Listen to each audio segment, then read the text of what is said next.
Me numërimin e votave të diasporës, qarku i Vlorës mbyllet me 9 mandatet fituara nga Partia Socialiste.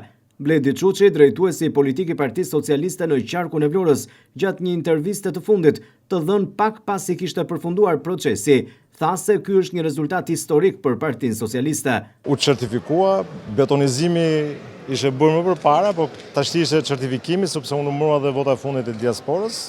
Edhe qartësi Partia Socialiste bindshëm ka fituar 9 mandate në Vlorë. Është një rezultat historik, nuk është arritur ndonjëherë më parë, edhe besoj se është merit e gjithçka ka bërë Partia Socialiste e qeveria Rama për qarkun e Vlorës. Ishte një shpërblim, një konfirmim i përkrajes të gjithë qarkut Vlorës për Partinë Socialiste dhe për qeverinë Rama. Sipas Çuçit, rol në këtë rezultat historik për Partinë Socialiste ka luajtur edhe vota e diasporës. Mandati 9, tha ai, është një përgjegjësi shumë e madhe.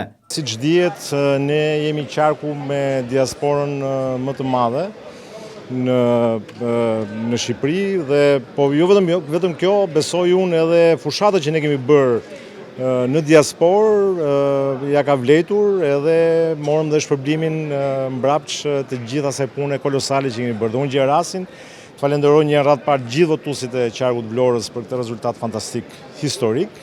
Falenderoj gjithë ata që kontribuan për këtë rezultat, falenderoj diasporën veçanërisht si pjesë e votuesve për herë të parë në Shqipëri për këtë rezultat historik dhe së fundi, por jo nga rëndësia, falenderoj gjithë bashkëpunëtorët e mi, por falenderoj dhe ata që besuan që në fillim për këtë rezultat historik. Në vijim të intervistës, drejtuesi politik i Partisë Socialiste në qarkun e Vlorës, Bledi Çuçi, vlerësoi edhe garën civile mes kandidatëve brenda listës së hapur të Partisë Socialiste.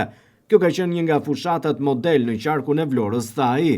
Jam pjesë e kryesisë Partisë Socialiste, kam qenë 3 herë ministër, kështu që besoj se këtu jemi të qartë kjo pikë, por ajo që dua të them është që ne tani duhet justifikojmë gjithë besimin që na ka dhënë ky qark, edhe besoj se kemi vend shumë për të punuar, për të rindërtuar, për të energjizuar më shumë, sidomos pjesën e gjithë administratës vendore që është në qarkun e Vlorës, për të rifreskuar partinë, pra na pret një punë shumë e madhe përpara për të justifikuar mandatin e 9 dhe për ta mbajtur mandatin e 9, pse jo edhe në zgjedhjet e radhës. Garë, sigurisht, garë e fortë. Kur vjen puna për garë nominale, bëhet gjithmonë e fortë.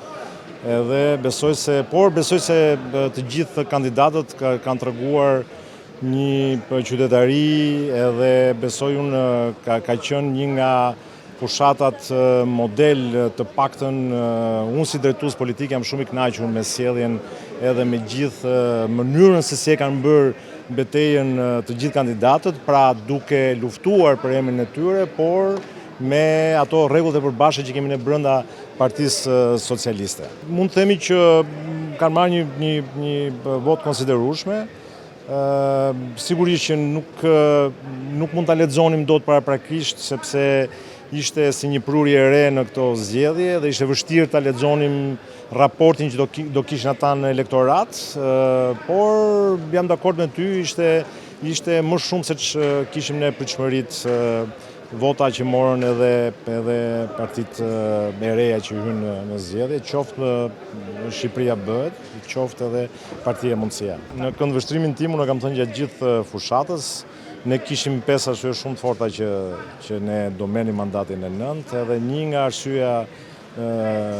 nga arsyet që ne morëm mandatin e 9 e kam thënë gjatë gjithë fushatës, unë mendoj që është edhe oferta që dha Partia Demokratike si partia kryesore e opozitës, e cila nuk është as pak bindëse për elektoratin vlonjat.